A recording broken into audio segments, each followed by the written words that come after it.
최영이라고 합니다. 혹시 그 부는 어디서 오는가라는 책을 읽어보신 분 계실까요?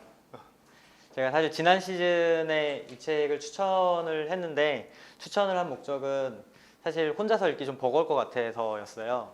근데 아이러니컬하게도 커리큘럼으로 채택이 되지는 않고 발표를 하게 됐고요. 네, 뭐 반의 목적을 이뤘다고 할 수 있을 것 같습니다. 굉장히 인상적인 책이어서 발표를 들어보시고 혹시 관심이 생기시면 보기를 추천하는데 참고로 절판됐기 때문에 다른 방법으로 구하셔야 될 거예요. 네, 발표를 시작하겠습니다. 네, 처음에 예측이란 단어로 시작을 해보려고 합니다. 마침 오늘인데요. 혹시 06시 30분에 하늘에서 무슨 일이 일어나는지 아시나요? 네. 오늘 새벽에 월식이 있었어요. 부분 월식이 있었는데 마침 오늘 일어난 일이라서 가져왔고요. 다음번에 천문적으로 일어나는 현상 중에 가장 가까운 일은 올해 12월 26일에 부분 일식이 낮 15시 15분에 발생을 합니다. 근데 제가 왜 이 사례를 가지고 왔냐면 12월 26일의 일이라고 하면 지금으로부터 굉장히 먼 일인데 상당히 정확히 예측이 가능하잖아요. 반면에 불과 열흘 전에 있었던 기사입니다. 올여름이 역대 가장 길다라는 공포를 조성을 했는데 제가 이 기사를 근거로 해서 이날부터 오늘까지 평균 기온을 조사를 해봤어요. 그랬더니 2018년에 평균 기온이 26도가 넘었었던 날은 10일, 그리고 2017년은 7일이었는데 올해는 4일밖에 안 돼요. 평균 기온이 25도가 넘었었던 날. 기상청에서 공식적으로 하루에 평균 기온이 25도가 넘어가는 시점을 여름으로 평가하고 있습니다. 왜 이렇게 예측이 힘든 걸까요? 네. 그 사례로서 제가 재밌는 사례를 가져와 봤는데 1961년 에드워드 로렌츠라는 기상학자가 날씨를 컴퓨터 시뮬레이션을 통해서 예측을 하는 시도를 하게 됩니다. 근데 이 사람이 어느 정도 시뮬레이션을 하다가 중간에 더 깊이 보고 싶어서 중간 결과값을 가지고 다시 시뮬레이션을 돌렸어요. 근데 그랬더니 결과가 이렇게 다르게 나오기 시작한 거예요. 그래서 처음에는 내가 프로그램을 잘못 만들었구나. 그래서 다시 시도를 해봤는데 프로그램 자체는 완벽했고요. 문제는 뭐였냐면 다시 시도했을 때 이 사람이 소수점의 7자리까지 결과가 나왔는데 소수점 3자리를 버리고 소수점 4자리까지만 입력을 했더니 최종 결과값이 다르게 나온 거죠. 근데 그때나 지금이나 거기서 나오는 소수점 7자리까지의 정밀도는 현재 과학 기술로 가질 수가 없는 수치입니다. 그러니까 그 정도의 정밀하게 모든 공간에 있어서 기압을 측정하고 기온을 측정하고 공기 입자들 간의 이동을 생각하는 게 불가능하다는 거죠. 네, 그래서 기상 예측이 이렇게 어렵다라는 말씀을 드리고 싶었고요. 근데 왜 기상 예측에 대한 얘기를 했냐면 어쩌면 기상보다 더 많은 사람들이 알고 싶어하고 제가 확신컨대 전문가의 숫자는 훨씬 더 많을 거라고 생각하는 분야가 바로 경제라는 분야입니다. 예. 왜 이렇게 경제에 대한 것들을 예측을 잘 하지 못하고 어려운 것일까? 예. 그거에 대한 힌트를 이 책이 준다라고 할 수 있을 것 같은데요. 그 중에서 가장 제가 인상 깊게 읽었던 4장의 슈거스케이프라는 사례를 들고 왔어요. 4장의 슈거스케이프라는 모델은 어떤 모델이냐면 혹시 인공생명이라는 말을 들어보셨는지 모르겠어요. 네. 뭔가 요새 유행하는 인공지능이라는 말이랑도 굉장히 연관이 있는 말일 것처럼 느껴지는데 사실은 좀 다른 개념의 의미고요. 생명을 흉내내는 과정을 통해서 생명의 본질을 이해하고자 하는 시도들 통칭해서 부르는 말이고 그 중에서도 실제 물질적인 기반 없이 소프트웨어적인 시뮬레이션만을 통하는 것을 소프트 인공생명이라고 세부 분류를 할 수 있습니다. 이 책의 4장에서 나오는 슈거스케이프는 결과적으로 이런 모습을 할 수 있게 되는데요.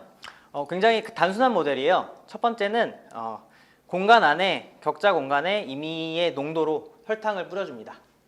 여기 보면 크게 둔 산을 볼 수 있죠. 그리고 여러 개의 행위자들을 이렇게 배치를 해요. 행위자들은 한 턴에 전후 상하 좌우로 한 칸만 이동할 수 있고요. 그 이동하기 전에 이동할 수 있는 상하 좌우의 한 칸에 설탕의 양을 볼 수 있습니다. 그리고 그 설탕이 많은 쪽으로 이동을 해서 설탕을 먹어요. 그렇게 해서 가장 많은 설탕을 가지게 가는 걸 목표로 하고 있고, 단 전제 조건으로 시간이 지남에 따라서 자기가 먹었던 설탕을 일정 비율로 계속 소비하게 되어 있습니다. 그래서 설탕을 모으지 못하고 그 설탕이 떨어지는 속도가 더 빠르게 되면 설탕을 모두 잃고 죽게 되는 거죠. 이런 간단한 룰로 시간의 지남에 따라서 시뮬레이션을 해봤더니 여기까지는 우리가 굉장히 직관적으로 이해가 잘 가는 모양이 나타나기 시작했어요. 두 개의 설탕산이 있었고 행위자들은 두 개의 설탕산에 모이기 시작했죠. 자, 여기서 이것만 했으면 제가 이걸 안 가져왔을 텐데 네. 그 전에 그리고 나서 이 연구자들이 각각의 행위자들이 그럼 설탕을 얼마나 모았나 라는 결과값을 분석을 하기 시작했는데요. 재밌게도 설탕의 분포를 설탕을 많이 모은 행위자부터 적게 모은 행위자까지 쫙 정렬을 해봤더니 우리가 흔히 아는 파레토 분포가 나타나게 됩니다. 다시 말하면 상위 20%의 행위자들이 전체 설탕의 80%를 점유하게 된 거죠. 여기서 모든 행위자들의 조건은 거의 비슷했는데요. DNA에 있어서의 변수로서 그러니까 바라볼 수 있는 시야를 한 칸이 아니라 두 칸이나 그 이상이 가지게 되는 경우들이 있었고, 이동할 수 있는 속도가 한 턴에 한 칸이 아니라 조금 더 빠르게 이동할 수 있는 행위자들이 있었던 것만 빼면 거의 동일한 조건에서도 시행했음에도 불구하고 파레토 분포를 가지게 됩니다. 여기서부터 훨씬 더 아주 의미심장한 일들이 발생을 하는데요.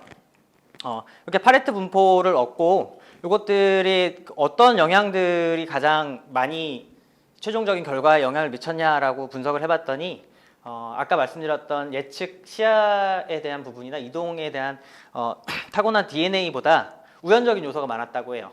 처음에 시작한 위치가 어디였는지. 그리고 나서 이런 환경에 이런 변수를 추가를 하게 됩니다. 뭐냐면 행위자들을 임의의 성으로 나눕니다. 암수로. 그리고 특정 시간 동안 번식 가능한 시기로 지정을 하고요. 그 시간 동안에 자기가 살아있으면 자식을 낳게 만들어주는 거예요. 그리고 나서 자기는 생명이 닿으면 제거를 하는 거죠. 그러니까 전형적인 인공 생명의 로직인데요. 주어진 환경에서 생명 주기를 갖게 만들어주고 번식을 위해서 이제 암수 한 쌍의 성질을 반반씩 섞어서 새로운 2세대를 만들어내는 거죠. 이렇게 해서 분석을 해봤더니 적응을 잘하면 점점 더 많은 후손을 가지고요. 그리고 결과적으로 이전까지는 별로 영향이 없었던 DNA가 점점 유용한 DNA로 남게 됐습니다. 그리고 추가적으로 인구가 다이나믹한 변화를 보이게 되는데요. 멜서스가 이야기했었던 멜서스의 인구론 중에 보면 프레젠티티브 체크라 그래서 예방적인 형태의 인구의 조절 기능이라는 부분이 나오는데 그것과 상당히 유사한 형태를 지니게 돼요. 그러니까 너무 개체가 많아지면 먹을 게 줄어들어서 개체가 줄어들고 개체가 줄어들면 다시 먹을 게 늘어나서 다시 인구가 늘어나는 이런 종류의 사이클을 그리게 되고요. 연구자들이 이제 여기까지 진행을 하고 나서 이번엔 거래라는 개념을 넣기 시작했습니다. 근데 거래를 단순히 설탕의 비율로 하면 자원이 하나밖에 없기 때문에 거래가 안 되잖아요. 그래서 설탕에 향료라는 제2의 자원을 넣고 향료의 분포를 아까 그 설탕이 왼쪽 아래 오른쪽 위를 분포를 시켰다면 향료는 반대로 왼쪽 위 오른쪽 아래를 배포를 하고 똑같은 로직을 돌려봤어요. 그랬더니 결과적으로 거래가 사회 전반을 더 부유하게 했고 설탕과 향료 모두 있어야지 생존을 하기 가능하게 세팅했기 때문에 설탕만 가지고 있는 행위자들은 향료를 찾으러, 향료만 가지고 있는 행위자들은 설탕을 찾으러 이동을 하기 시작했습니다. 그리고 이들은 서로 생존을 위해서 거래를 하기 시작했어요. 그리고 이 거래는 우리가 흔히 알고 있는 수요 공급 곡선의 형태를 끼치게 됩니다. 근데 여기서 재밌는 점은 단순히 수요 공급 형태의 곡선에만 미치는 게 아니라 거래가 실제로 교차점에서 일어나지 않았다는 점입니다. 우리가 흔히 보이지 않는 손이라고 표현하는 수요 공급에 있어서 균형이 발생하지 않은 거죠. 여기서 뭐 저자들은 실제로 이동하는 거리라든가 내가 할 수 있는 거래가 지금 나에게 최적인지 행위자들이 판단할 수 없었기 때문에 우리가 흔히 경제학에서 가정하는 합리적인 행위를 할 수 있는 정보가 없기 때문이라고 설명을 하고 있는데요. 여기서 마지막으로 대출이라는 개념을 넣어요. 뭐냐면 남아있는 자원의 양이 거의 없지만 현재 그 후손을 남길 수 있는 나머지 조건들은 충족되고 앞으로 기대값으로 어느 정도 이상의 자산을 확보할 수 있다라고 하는 개체가 이미 자산을 확보해 놓은 개체에게 대여를 할 수 있는 조건을 걸어놨더니 정말 놀랍게도 단순히 대여와 차용을 1대1로 하는 것뿐만 아니라 다른 행위자에게서 빌려서 또 다른 행위자에게 빌려주는 중간 거래자도 발생을 하고 제도권 투자자에 해당하는 것처럼 좀 안전한 대출만 해주는 혹은 아니면 좀 더 공격적으로 투자하는 이런 다양한 종류의 베리에이션이 생겨났다고 합니다. 네, 슈거스케이프 행위자들은 사실 어떤 의도를 가지고 설계되는 행위자들이 아니었어요. 주어진 조건에 따라서 자신들이 살기 위한 조건을 피행했을 뿐인데 어떤 결과가 나왔죠. 이게 가장 중요한 것 중에 하나는 탑다운 방식으로 실험 설계자들이 이런 행동을 보일 것이다 라고 예측하려고 만들어 놓은 모델이 아니라 이런 조건들을 지켜라 라고 하고 가동만 시켰더니 어떤 결과가 나왔다는 건데요. 진화라는 것을 설명하는 데 있어서 가장 핵심이 되는 문장을 뽑으라고 하면 이 문장을 뽑을 수 있을 것 같습니다. 디자이너 없이 디자인을 창조하는 방법. 책에도 굉장히 중요하게 나오는 문구인데요.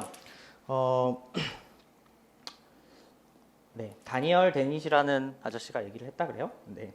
그래서 레볼루션이랑 에볼루션이라고 표현을 하면 흔히 속도의 차이만 머릿속에 떠오르는데 사실은 방향성 없이 진행된다라는 것이 가장 중요한 키워드라고 할 수 있겠고요. 네, 마지막으로 좀 그럼 우리가 개인적으로 진화를 한다라고 표현했을 때 어떤 방식을 시도를 해야 되느냐라는 고민을 좀 해봤는데 아까 말씀드렸다시피 진화는 방향성이 없잖아요.